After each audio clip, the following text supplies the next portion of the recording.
and then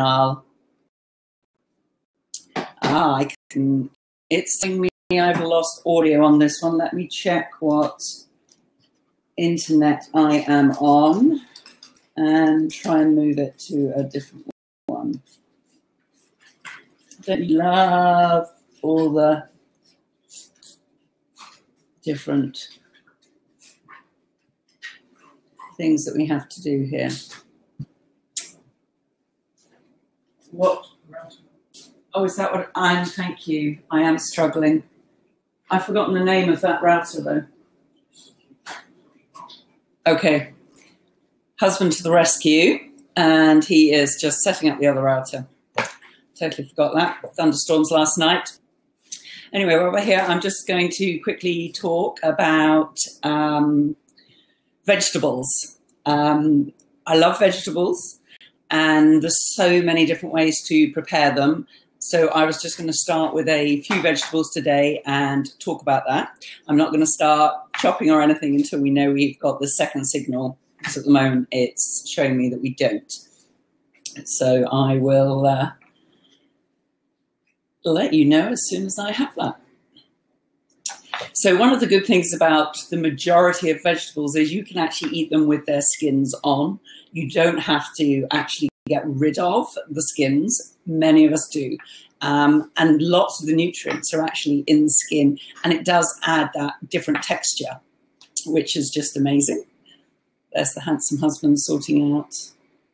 He hasn't found it yet. The internet. A classic example is the potato. We tend to take the skin off, but we don't need to do that.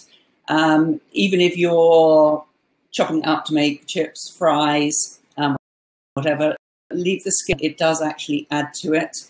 You don't just have to think of it as a jacket potato. You can leave the skin on. Clearly need to put the dogs outside as well. What a day. There's an amazing thunderstorm last night, and I had a little one up most of the night scared of it. So now the dog's going, fun, fun, fun. So obviously one skin that we always take off is the onion. We actually take that skin off. It's just a protective layer. We don't need that at all. Excellent for the compost heap. So we will, okay. So it's showing me that this one is working. I don't know why it's not showing here. Oh, look, I gave myself. I'm going to kick myself off and bring myself back on.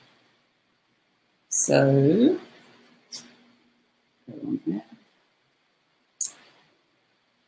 I'm getting better at this whole Blab thing. There we go. I am back. It has found me. So thank you very much for your patience there. Okay, so we were going to look at actually chopping some vegetables, because you should be able to see now the onion. So I'm going to just take you through doing onions.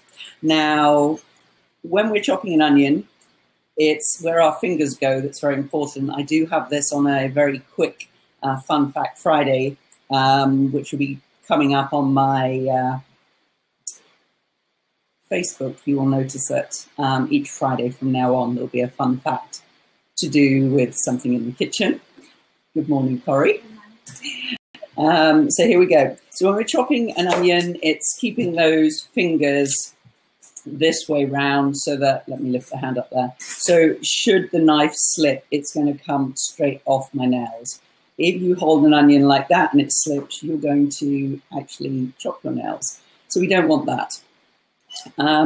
We tend to take off a little bit from each of the root end, but we use the root end to actually control the cutting size of the onion.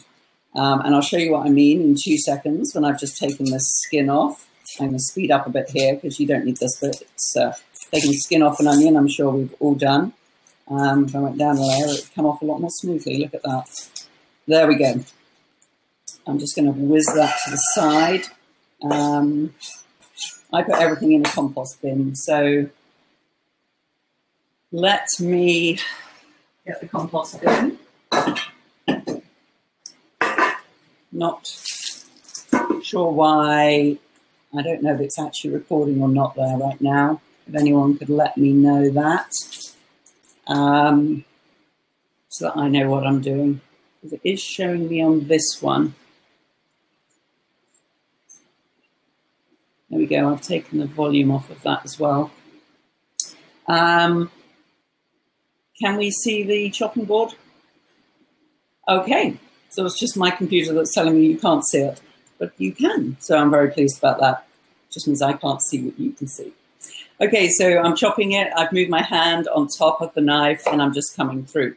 Now what I want to show you when I'm talking about the root of an onion, it has one end that is going to have a root part, and that is holding the whole onion together. So when we are actually going to chop that onion, we keep the root as is and we chop down to it. So I'm never going to cut all the way across an onion. I am going to actually cut to about a finger from the end.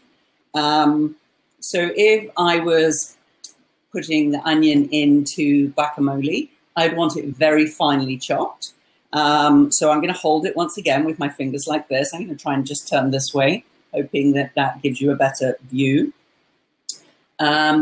So I would then make the cuts really, really close together, okay? If I was putting the onion in a casserole, then I'm going to make them much bigger and chunkier. So I'm actually going to move my knife and most probably get it 1.5 finger width, like that. So once I start chopping, I can either chop very close together like that, and you can see that this end is the finely chopped onion, and then this end, there's the bigger bits. And once again, I could then move to having it wider. So if I now come forward a finger's width, these are now fine but long. So if I wanted to have onions that I wanted to put on burgers, oh look, I'm back, then these they would cook quite quickly. I'd be able to do them up and that'd be quite nice. But if I wanted onion that I want to cook for quite a while in a casserole, then I've gone thicker. So there's all, different ways to do that. I'm just going to all to the side here. And worry about using that up later. I was mentioning the potato earlier. So do remember to actually try and keep the skin on. It does have lots of nutrients in there. It does add a different texture to it.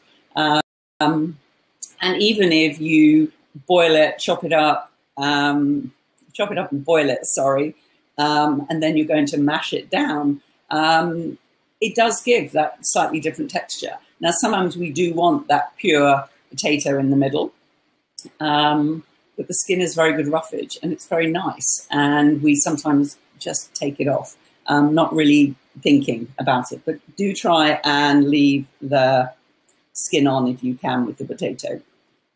I have a courgette here, if you're in Britain, zucchini, if you're in America. So when I do courgettes, there's lots of different things you can do with them. You can literally just slice it in half. Generally speaking, we are going to take the end off, so I'll just do that. You can see the nice color inside, and a courgette should not be bendy. I mean, if you can really bend your courgette, then it's past its best. That doesn't mean you can't use it. I mean, you can, but they're definitely better when they are, good and solid. Let me get rid of that. So a couple of things you can do with courgettes. One, you could cut it in half. And if I actually, let me just cut it in half. It'll be quicker and easier for me to show that. And you could cook it whole like this. So we could actually bring it down into spears, or we could cook it like this. And you could just hollow out a bit in the middle there and actually put something in there and then have them as snacks and things like that, which is a lot of fun and very different. The other thing, if I'm doing courgettes and I've got whole, that's the dog outside, isn't it? Yes, whinging. Ignore my dog. One of the things I like to do with courgettes is literally take the potato peeler and just give it a slightly different look. Now, I could actually go down a little bit more. There you go. I go a little bit more like that. You can see now. So now when you chop it, obviously all this is the compost bin for me. I grow my own herbs and things, so it's very important for me. But now, literally, when you chop them, they have that. I can see the other videos slightly delayed. It's quite funny. You can see they actually look quite nice, a little bit more appealing. And certainly if you are serving them with another green vegetable like broccoli, cabbage, something, then these then stand out a little bit. Now, can you eat raw courgette? Yes, you can. It's delicious. It's not a problem at all. I tend to roast courgette an awful lot. I shouldn't have put that in my mouth. Very difficult to talk now. Finish the courgette, Tamsin. I make a Mediterranean vegetables. So I have the courgettes like this, mushrooms, onion, and I tend to use a red onion at that point. Peppers are in there, the different color peppers, some herbs, and you can dry roast those. A lot of juice comes out from the mushrooms, the courgettes, tomatoes I throw in as well. So put those in the oven. They take about 30 minutes. Absolutely delicious. An amazing color and flavor running there. So that is definitely one way that you can do it. You can steam courgette, and it does take, I don't know, if I steamed it, most probably 4 to 6 minutes. It would not take long. So that's another way, and it holds its vibrant color when you steam as well. So that's another good way. I'm about to do my next online cookery course is all about preserves, the basics of all of those. And I have got a chutney actually, which is using a marrow, and this is from the squash family. You can't actually get marrow here in Austin, so I will be using the courgette, the zucchini, for that recipe. So you can put it into so many different things, which is really good as well. So that is courgette. I will do more vegetables. I'm going to do more vegetables now, but I won't fit them all in today. Oh, my hair's going everywhere. There we go. This is, it's got the label on, so I'm just taking that off. An aubergine. If you're in Britain, eggplant, if you're here in America. So one of my favorite ways of cooking aubergine is to turn it into chips or crisps. This multi-language thing.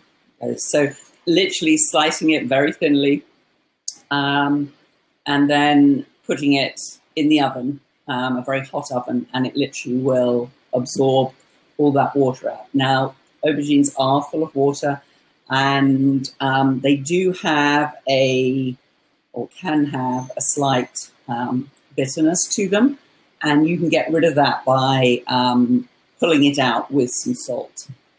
So there's lots of dishes that use aubergines, eggplants. Ratatouille is most probably one of the most famous ones, but moussaka is using this.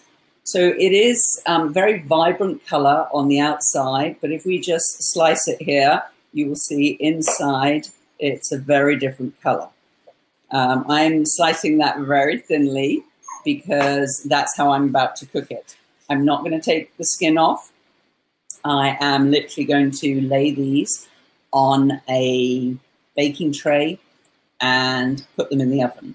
So the first side will take about 20 minutes, and then I'm going to turn them over, and the next side takes about 5 minutes. And by then you've got most of the moisture out, and I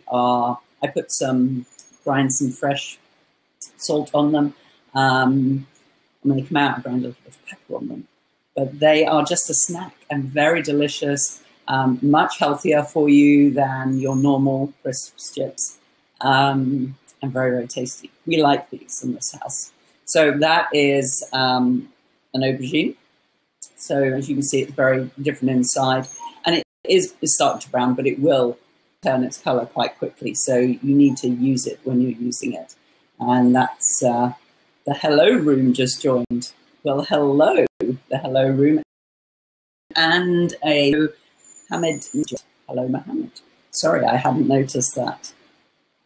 Okay, I have, my brain just died, totally. Okay, avocado. Love avocados, love living where I can get them so much more easily and more cheaply. Have always loved them. There's a lot you can do with an avocado. Let me just turn this way, so I'm remembering the angle of the camera. But I'm just going to, let's see if this one feels amazingly soft. Yes, it is. Let me see if in my fridge I have one that isn't so soft, and I only bought them yesterday. Let me just see if I have another one. So I just want to show you how to take that stone out easily, and how you can do other things with an avocado. So 2 seconds.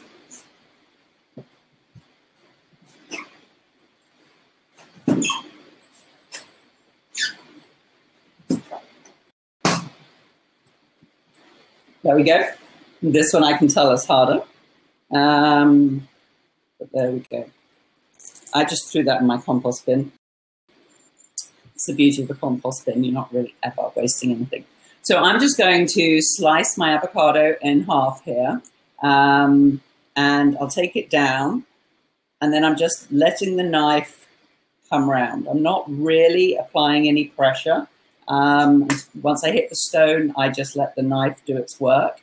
And now all I'm going to do is twist my avocado. And that is going to separate it nicely for me. Now, getting the stone out is quite a simple technique. Now, this is a sharp knife, and you will want a sharp knife.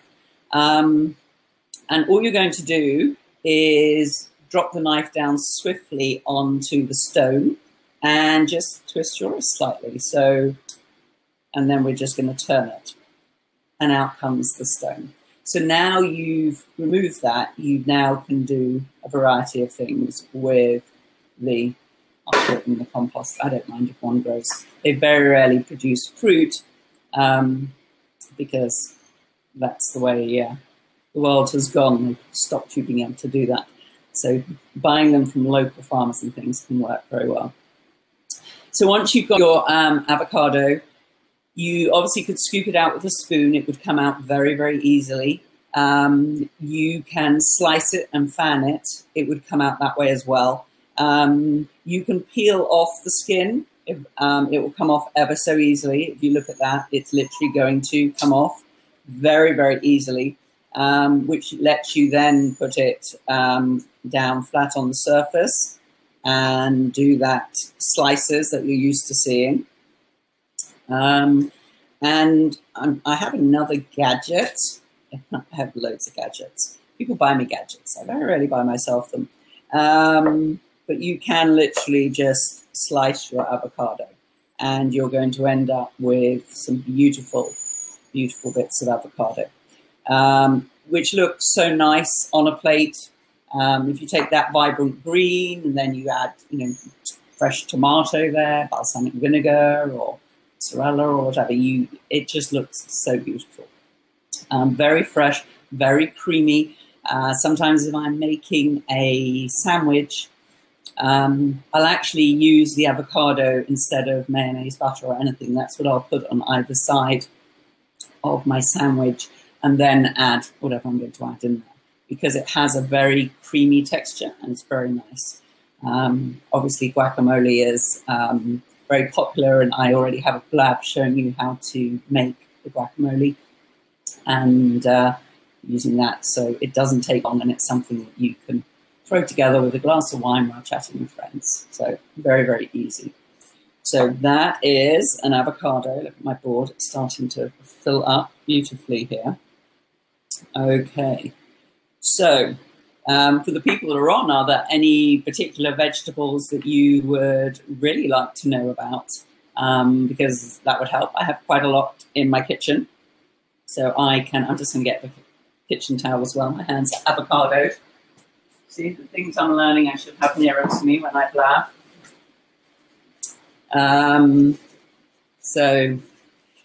Another vegetable that's not next to me. It's meant to be next to me. Is leeks.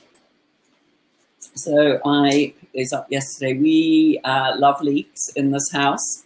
So, but how do we actually clean leeks or use leeks? Well, I'm going to quickly show you how I do that. So I'm always going to chop off the end.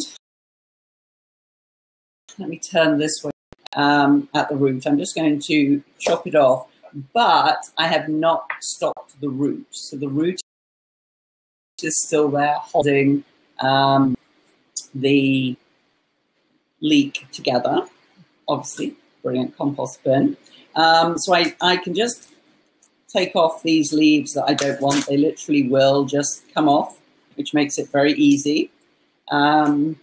And when I look at the full length of the leek, I don't really want these tough leaves anyway on the outside, but we don't go so far up either. So for now, I'm just going to get rid of that bit. And I'm just going to put a slight slit down there and remove these outer tougher leaves so that my leek is now obviously smaller, cleaner. But one of the biggest problems with leeks is they obviously grow layer by layer. And it's very easy when they're out there growing, especially if it rains and splashes and what have you, to get dirt in. And I think you can see some dirt on the outside of this one. So one of the easiest ways to get dirt out is to get a jug with water, and I'm going to show you what you would then do. I'm going to use a glass jug so that you can see what's happening.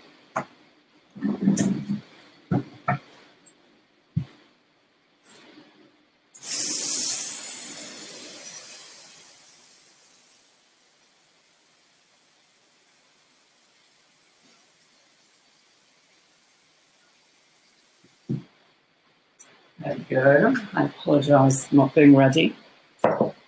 Bad storm last night, long night.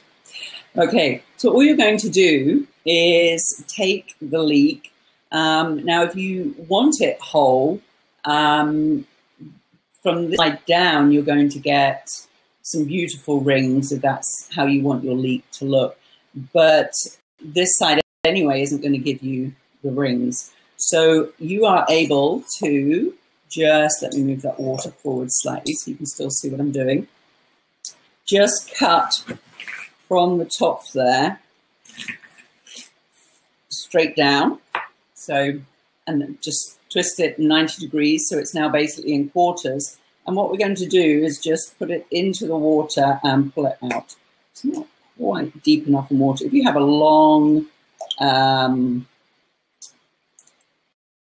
measuring, much easier. I have no idea where that's gone of mine. It's quite interesting, isn't it? I just thought that right now. I haven't seen it in ages. I have to go hunting. Now, the leek will not have dirt down on this part because it is actually protected, but it will have in these top areas. So this just lets you get the water in there. And I don't know if you can see in the water, but actually we've got quite a lot of the dirt and bits and pieces out. So that then allows you to do it. Now I will Suggest on this bit maybe to wash it if you need to, but it is in a good way. Now this is quite a large leek, so I am unlikely personally to cook this whole. When leeks are much smaller, they're very tender, and actually I enjoy having whole young leeks and maybe putting a sauce or something on them. Very delicious. When they are bigger like this, certainly this end, very tasty to put into a casserole and things like that. I'm actually going to use these leeks today to make a potato and leek soup, ready for this week. So these are all going to be chopped quite small right now, and then they're going to be gently sauteed. So it will become soft. So when you look at a leek and you think, oh, that's quite hard, in actual fact, it won't be once you cook it. And the tougher bits, which are at the top here, we've got rid of anyway. So it does add a really nice colour, the dark green, when you're coming. That's just such a beautiful run from the white all the way down on the green. So do try and use the majority of it. Okay. So for today, I'm going to stop. If there are Chef Michael II, is that what it says? Hello, lovely to see you. But if there are some vegetables that you would like me to show you how to prepare, then I'm very happy to do that. But the main key is to just try them. Most vegetables will steam, they will saute, they will roast, and they have a very, very different flavor when you do that. So if you are making, we love soups in this house, so let's stick with that theme, a red bell pepper soup. I make a red bell pepper and chili soup that we love. Then do remember that if you roast that pepper first, and even the onions if you want to, a very different flavored soup will come as opposed to just, chopping them up raw and starting that way. So it is fun to experiment. It is fun in the kitchen. So give it a go. Try and remember to leave the skins on where you can. Try that. Eating carrots with the skin on is really nice. Roasting them like that, slicing them, it gives you different colors, different textures, and makes quite a difference. If you're looking at the good old common potato, there's most probably 100 things you can do with this potato. So try and add variety into how you're serving it. We don't need to just boil it or roast it or chip it. There are so many things that we can do with the actual potato itself. So give that a go. Try different things, add different flavors, add different spices, put different vegetables together. Because there's so many of them. But as I said, I'm about to make lots of chutneys and pickles for my next online course, which you can find at tamsincochran.com. And I'll be using a whole variety of vegetables. I've got a beetroot one. In fact, I've got a beetroot jam coming up as well. It's got another flavor in there. And the recipes will be up on my website. But the videos of how to do it are on that course. So I look forward to connecting with you all again next Wednesday at 10 o'clock. And I will get those blabs scheduled so you can see what is coming up. I wish you all a wonderful Wednesday. And I look forward to seeing you next week. Bye, everyone.